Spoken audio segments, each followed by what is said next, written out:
పత్రిక చలాకీ స్మిత. అమరవీరుల సాయంలో స్పందించిన స్మిత.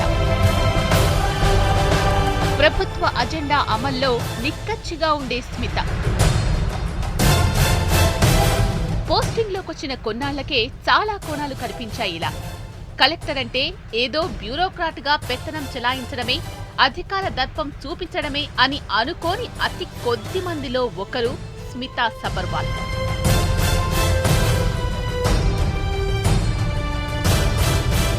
ఒక పేద కుటుంబాన్ని ఆదుకోవాల్సిన కొడుకు చనిపోతే మహా అయితే సర్కార్ తరపున సాయం చేస్తారు అధికారులు. వాళ్లతో కలిసి బాధను పంచుకోవడమే కాదు, వాళ్ల కోసం కన్నీరు కార్చేంత మనస్సు, తీరిక ఎవరికుంటుంది? మనసున్న బ్యూరోక్రసీ ఇండియాలో ఎక్కడో మెరుపులా కనిపిస్తుందేమో. స్మితా సబర్వాల్ పనితీరులో అలాంటి మెరుపులు ఎన్నో. మెదక్లో అమరవీరుల కుటుంబాలకి సాయం చేస్తుండగా స్మిత చలించిపోవడం దేశమంతా చూసింది. ఇది బాధ్యత అంటే, ఇది స్పందించే తీరంటే అంటూ చూపులతో అభినందించింది. న్యూ జనరేషన్ కి రోల్ మోడల్ అంది.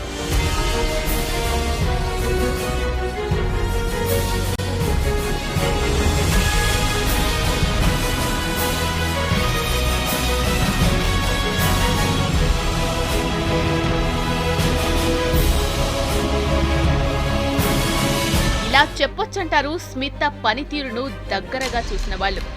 ఫైల్ అంటే నత్తకి మేనత్త అనుకునే గవర్నమెంట్ ఆఫీసర్గా మిగిలిపోకూడదని, కలెక్టర్ అంటే బంగ్లాకే పరిమితం కాకూడదని తొలినాళ్ల నుంచి నమ్మి field programming, project clearance, public hearing ఇలా అన్ని వైపుల నుంచి ఆమె తన పని తాను చేసుకుపోతున్న తీరే ఇప్పుడు మెదక్ నుంచి హైదరాబాద్ సెక్రటేరియట్ వరకు చేర్చింది స్మితని.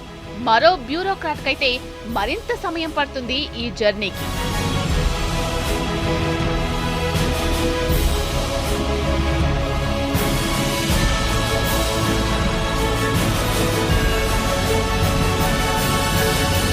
నలుగురికి చలాకీగా కనిపిస్తే చెలరేగిపోతున్నారంటారు, కనిపించకపోతే పత్తా ఎక్కడని అడుగుతారు.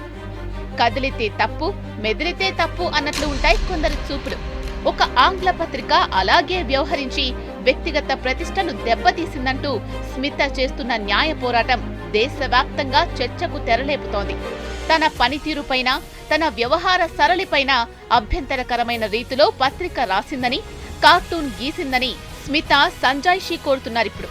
మరి ఆ పత్రిక సమాధానం చెబుతుందా అనేది ఆసక్తి రేపుతోంది. లేదంటే ముందు ముందు ఈ వ్యవహారం ఎంతవరకు వెళ్తుందో. అధికారులపై వ్యక్తిగత వ్యాఖ్యల విషయంలో కొత్త మార్గదర్శకాలకు ఏమైనా దారితీస్తుందో చూడాలి.